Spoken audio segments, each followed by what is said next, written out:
Good morning. Welcome to the 11 a.m. Monday morning marketing webcast. I am your host, Chris Bernard. Hope you're doing absolutely fantastic. Your weekend was swell, and you had some time to reflect on the events of 9/11 and what that meant for our country, what they means for you. Just a quick note in terms of trauma, right, to the mind. Some of us know people that were either in that or lost loved ones in that terrible tragedy on 9/11. And one of the things that psychology tells us is that something that is one of the hobbies that I have, is that a lot of people experience trauma. The difference between people that experience trauma that have good outcomes and the people that experience trauma that have poor outcomes is one of being able to weave that into a perspective in your mind, right? In terms of coming to grips with that, putting it, integrating it. I think that's the actual clinical term. Fully integrating it into your life story. All right. So recognizing that bad things happen, right, and being able to go ahead and to allow your body to heal from that experience. Another example is almost like a room. Dr. Daniel Siegel is a great physician on this one in terms of mindset and all of that. Picture a room, right, or a house, and it's got a box of that memory, of that trauma that you've experienced. Knowing you know where that box is, you can go access it when you want to, and recognize it as something that's something that you have to sometimes go back to and revisit, or you can put away, right? So that it's an area that you can go to in your life, right? That big house with that one room, with that one box in there that you can go ahead and access at will, and being able to say, okay, I'm done with that. I need to go ahead and exit to another area. Taking it a little bit further, a lot of us are actually going through trauma right now. And one of the things that, with the uncertainty of things, and I'll just be honest with you, I'm not sure how people do it outside who are not believers in Jesus Christ. To be quite frank with you, we've had a lot of traumas even in our church over the last 2 weeks or so, some related to the pandemic, some not. But I think the big challenge, let me turn off the notifications here and just go to just getting all these notifications, of course, like right now. I'm not sure how anybody does it without knowing or having a personal relationship with Jesus. That is the first thing. There's a tremendous difference between those that believe and those that are struggling with their faith, or maybe don't have a faith just yet. And the difference there is the people that have that relationship in Jesus, they're fundamentally not worried.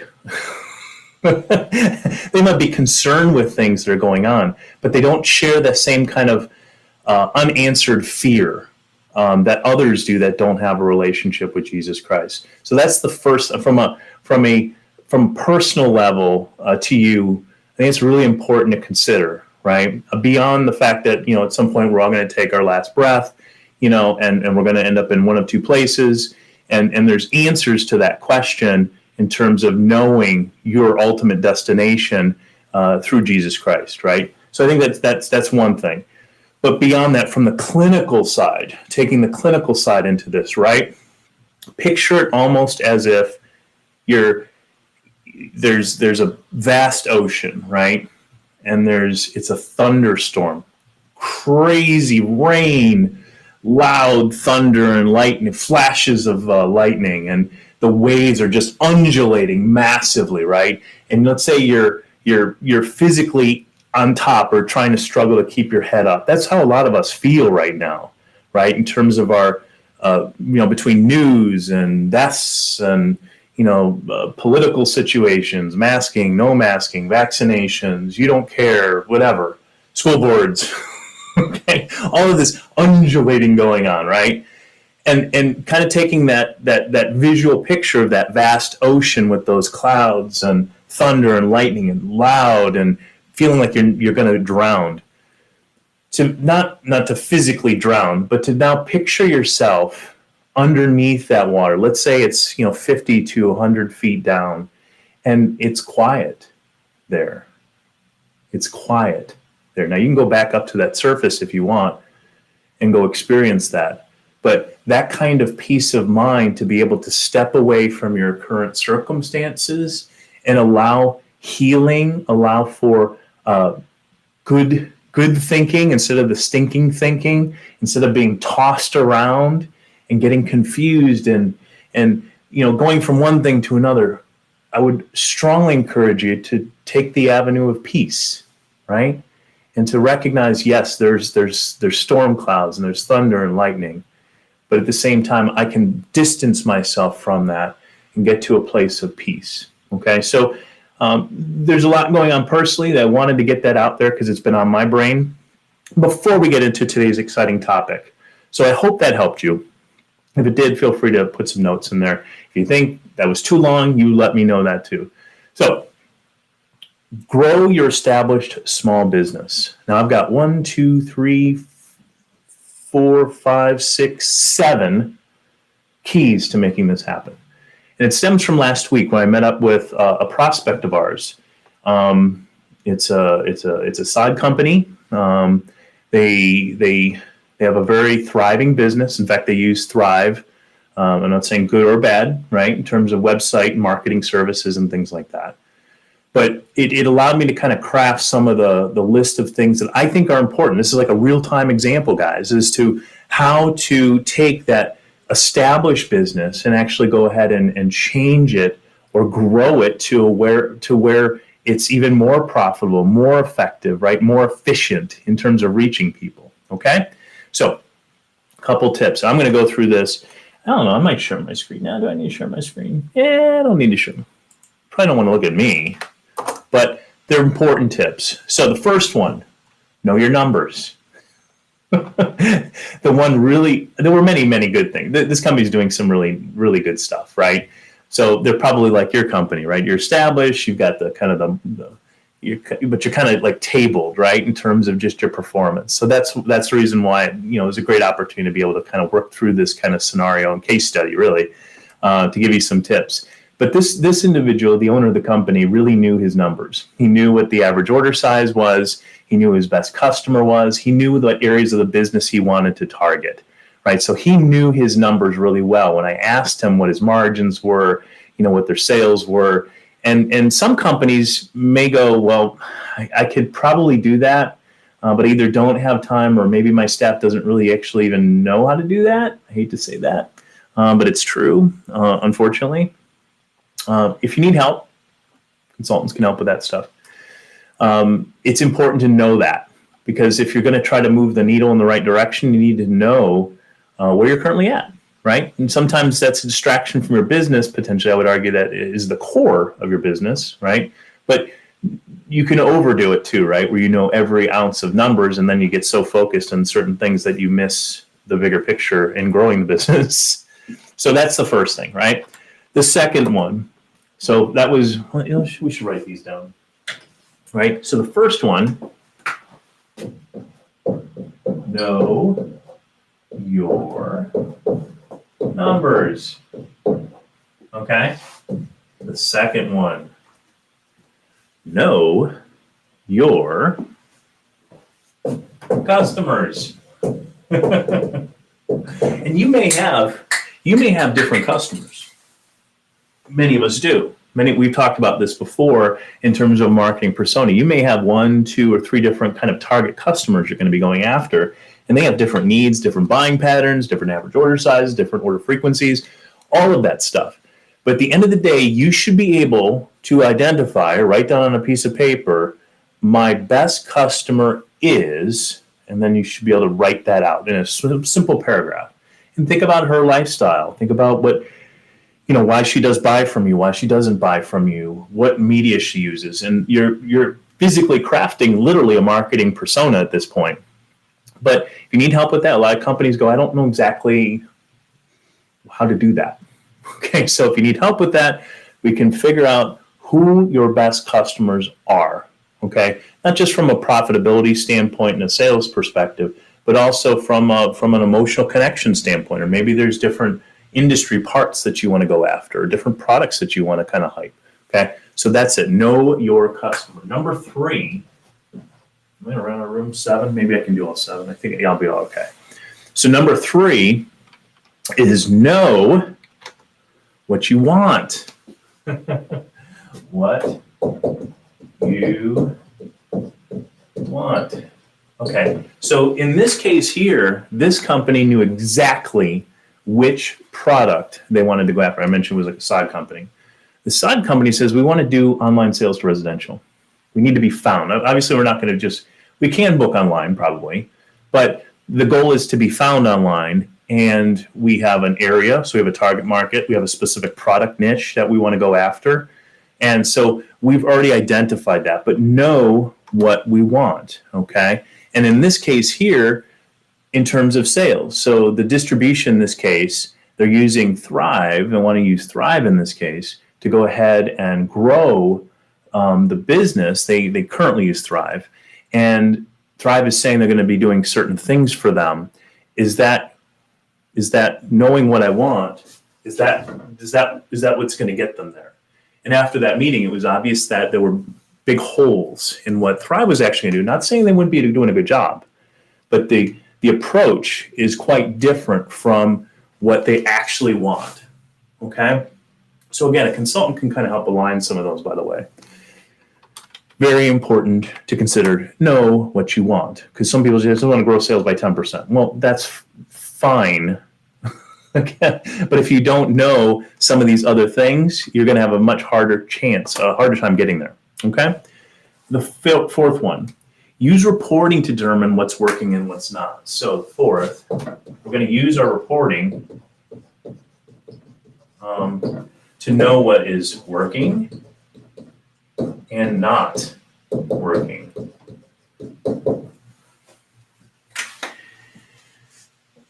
Obviously, your business is using things like QuickBooks for sales. You may have a CRM solution. You might have a point of sale system. You use reporting to determine, right, what's working and what's not. But I'm going to argue a little bit, going deeper with this, right? So when we talk about reporting, you should know what your analytics looks like on your website. You should know how people are coming in to your site. You should know if you're paying money to get people to your site. God help us. You need to know how much it's costing you and what the return looks like on the other side. If you don't, that is a problem. And again, part of this, in this discovery process I had with this prospect, was he didn't even have his login information. So I have some reporting tools that can kind of pull some of that data from the outside. But it's going to be far better if you know what that is in terms of your dashboard, so you're driving things. And to be honest with you, this is where I would have a problem with a company even like Thrive, to be honest with you, because they should be telling him what he needs to see. The problem is you have a company that has these predefined operational dashboards that are going to be there for a client, and the client really doesn't know how to read them, first of all, and it's not aligned with some of these other things, right? So whether or not you use Thrive or not, it doesn't matter. The concept here is that you're responsible. The process and the outcome is going to be far better if you understand those reporting tools and know what's working and what's not working with them, so you can make adjustments to them, right? The fifth one, I do not know why my screen keeps flashing. Very weird. I think it's Microsoft's fault, by the way. I do, actually, because I think my storage is trying to upload videos and stuff like that. Anyway, this one here is really important, and you probably haven't. I'm not sure if you have. If you followed us, you have. Use Keyword Insight. So, like in this client here, we worked them through an example.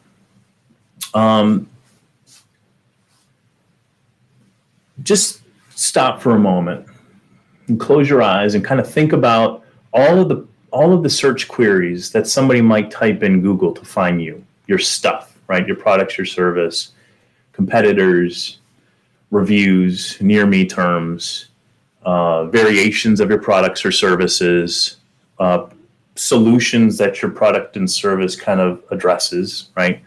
All those different varieties of keywords, okay? You're going to have a pretty robust list there written out, okay, and variations of that, right? Because even if you take just some options, like for the sod company, think of how many different types of sod there are. Now think of how many different installation queries that you can kind of come up with and variations. You got to mix all that stuff up. And we haven't even considered competitors yet, or other types of questions that somebody might type in to maybe help see if that's appropriate, right? Like we live in Florida. It's hot. Well, grass that stands up to Florida sun and heat. That's a query that somebody might type in. I don't know if it gets any traffic yet, okay? But the question is, I don't have to answer that. Google can help me answer it. Now, before you go off using the estimator tool from Google, you realize that the estimator tool from Google is designed primarily for one purpose. And you would think that that one purpose is to give you the analytics and the good decision-making skills and information so that you can go ahead and advertise and grow your business. Wrong. Those tools are designed to make Google money. Now, are they helpful? Yes, they are. They can be helpful in the right circumstances. In fact, we use them to build out a massive keyword list. It's one of the many different tools we use to build out a big keyword list. So we would use that tool, the estimator tool. We pump in the keyword, we get variations and related key terms with that, and it would go into a massive big list. So we build out this massive keyword list, and we call this process keyword insight, which could be, the example I brought up last week was a chess online training company. Okay, I think it was like 60,000 words. Not that big of a list, but that's pretty big, I guess, right? 60,000 words is a lot. Well, would you believe it or not that the top 10 words of that literally make up 75% of the traffic? Could you imagine trying to run this off of the estimator tools? And by the way, the first sets of keywords in that list of 10, like half of them weren't even on Google's list in the estimator tool. Ha ha! Funny, right? It's interesting though, when you do a keyword insight and you get that reporting off of a test that 60,000 keywords that runs live, and then at the end of the week, get statistically valid results. Sometimes it's a little more than that, a week and a half or so. But you get statistically valid results with different day parting and stuff, different tools to help make sure that that's valid. Then you get the idea of, okay, well, these are the words that people are typing in to find my stuff in my area. Okay, now you can identify these words and say, I'm going to go to this threshold because I can actually see what the inventory is for those search terms. So not only are we using these for AdWords, but it's almost like a focus group, right? So the focus group is, if I could poll everyone around me in my area, my sales territory, and find out what they're interested in terms of my products and services or solutions, I can do a pretty good job of making sure, if I'm disciplined enough, to connect with them there, okay? Because I know what the available inventory looks like. I know which words they're using when they type that in, okay? So pretty cool stuff to get that list. So just like in this client, instead of 60,000 keywords or picking the wrong product or service or using estimator tools that are designed not to actually give me the real data, I can know for sure with Keyword Insight, Keyword Insight, that test, to go ahead and deploy it. Now, that Keyword Insight, it literally is a hard cost to our agency. It's $1,000. Okay? But it's designed to give you the information, give us as the agency the ability to even forecast what's available for us. Because based on that, we're going to put in this case here, we're going to go after it via paid, we're going to go after it for organic, or we're going to do video, all that stuff. We can decide them. We can be much more strategic about the process, and we can be accountable because we know that it's real data, real information. Okay? So that would be the fifth thing. Sixth thing. I'm going to run out of room, aren't I? It's all good. So the sixth thing is to put systems in place to measure your goals and optimize. So we're going to put systems for, I'm just going to do 4. Okay, cool. Mix it up, all right? Measurement.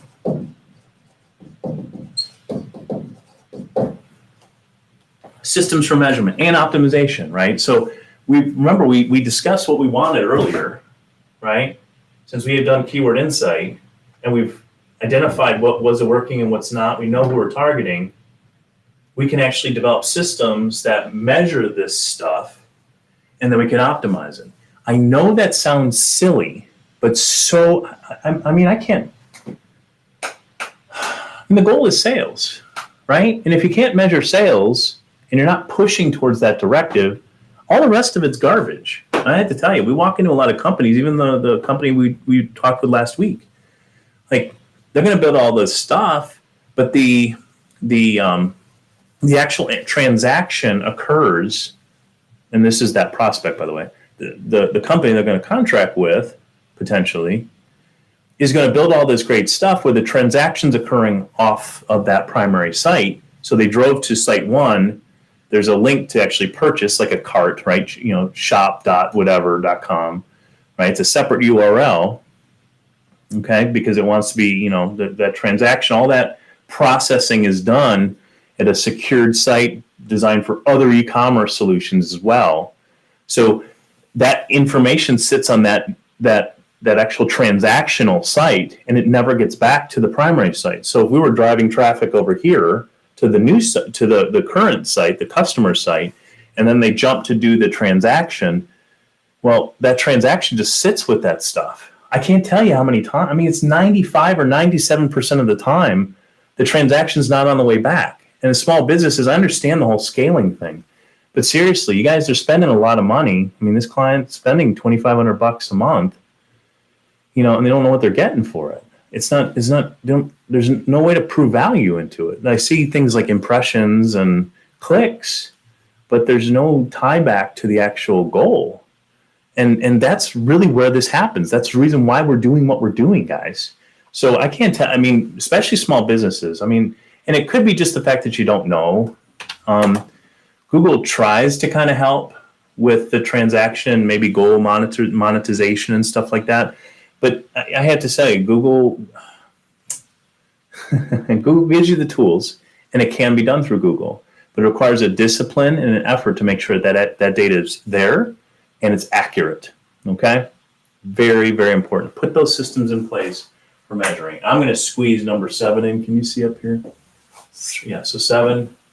This is that new math, right? Just kidding. Remember that one show that has it was like the guy that had the squeaky markers? Remember that? Anyway, the seventh part. Okay, so once we have identified everything, 1, 2, 3, 4, 5, 6. Once we have all that in place, we actually just need to get to work and do the work. And in so many cases, this is the part that trips a lot of us up. It requires work, guys. It requires somebody to put content out there that is only available on your site or your property, your website stuff, that adds value, that connects with your customer. That's what you want. It contains the reporting necessary. It was keyword insight driven. The systems are in place to measure and optimize. It's time to get to work. Now, we have a slightly unique view. Guys, it could be as simple as this. We have a lot of very busy entrepreneurial companies that we work with, like single people to a couple, dozen or whatever it is, small businesses. These guys and gals are busy, all right? But that's no excuse. You can give me, if I ask a question, some bullet points, you can, on your drive in, set this thing to record and talk through those bullet points with me. And we then do something with that. I'm going to show you what that is. And this is the key, right? Oh my gosh, some of these parts are really hard to, like a little arm workout right here.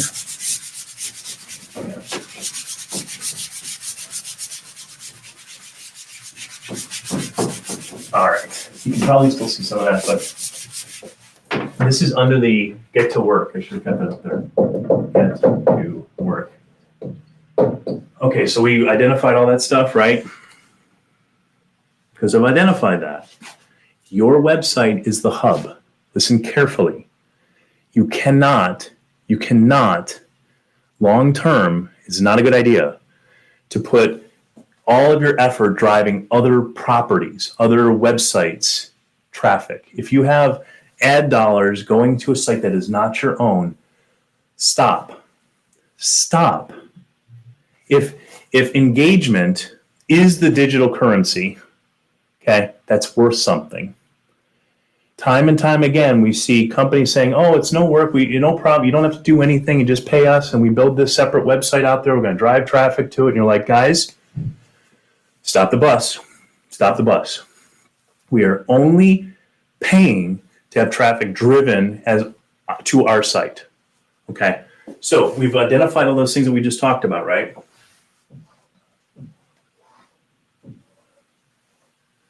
Webpage. Your webpage. Okay? Your webpage. You have a guest, you have an interest, you have a topic, you've identified what they care about, you've put all these things in place. You know what your goals are, you know what you want them to do, you know how to track that and optimize it, right? It's time to build that page out, literally. Okay? You have a title of that page, right? You may have some content in there, right? You may have a video. Videos are great, not just for engagement on this page, but also for promotions from like YouTube, right? Or Facebook, whatever. LinkedIn even. All right. Okay. That works really good. Call to action. CTA, right? Call to action. Okay. This page, some people call them landing pages. Don't care what you call it. All right. It could be a services page. So you would do the same thing with one of your services or your products, you know. So you got your title, right? You have typically 3 paragraphs in here. 2, 3. 3 paragraphs. Short paragraphs. Then longer if you need to, right? First paragraph is, "Man, we are so sorry to hear that. This can be really difficult. Empathize with your customer," right? You've probably tried so many different things. Second paragraph, be helpful. All right. Your second paragraph is, you may have tried some of these things, but these other things may work for some other people. It might be a tips, things to try, whatever the case may be. The third paragraph, again, short, says, "You know what? These things are really complicated that we just talked about. You just really need our help. Make the phone call, click the button, download the white paper, buy the product." This is where conversion happens, guys. This is the biggest problem. This is why Google measures this stuff when you take ads to it in the landing page and they give you a score, because this matters. And if you've done all that other stuff that we had up here, this page is going to be far better than just kind of letting your design team do something. I mean, that is your responsibility, guys, especially as the higher level up that chain you go. And to be honest with you, your chief marketing officer should be doing this, should be guiding this process. Okay. If you're the president of that company and you may not even have a marketing person, this is your responsibility. Now, not to create this, but just to make sure this is done. You can bring in an agency, graphic designer, but that process that we just worked through is critical. Because now, literally, guys, if I have everything and I've got all my conversions are taking place here, and let's say the next step for them in this call to action is the money pages, right? This CTA is something that comes here. Now I can track this back, not only to the performance of this page, but I can also track it back. Oh, sorry, I already have some of it written down. I can also track it back to these guys. So I know that my costs here and here and here, or organic SEO even, because SEO is still a cost, right? Is making money, so that this number is smaller than this number for that stuff. I know it sounds simple, but you are going to be surprised. You are going to be surprised when you do this, how easy marketing becomes. So if you need help with that, you can certainly reach out and schedule an appointment with me at roibykris.com and go ahead and do that. I'm not going to charge you for it. We're going to work through some of the things that I just talked about with here, but directly for your business, like I did for the prospect last week. That small, medium-sized business that was established, but is in a time where they really want to grow. And they want to grow smartly. There's a lot of opportunity out there, guys and gals. Let's go find it. Thanks for joining me this week on this week's 11 a.m. Monday Morning Marketing Webcast. I am, again, your host, Chris Bernard, hoping you have a wonderful week. Take care. We'll talk to you soon.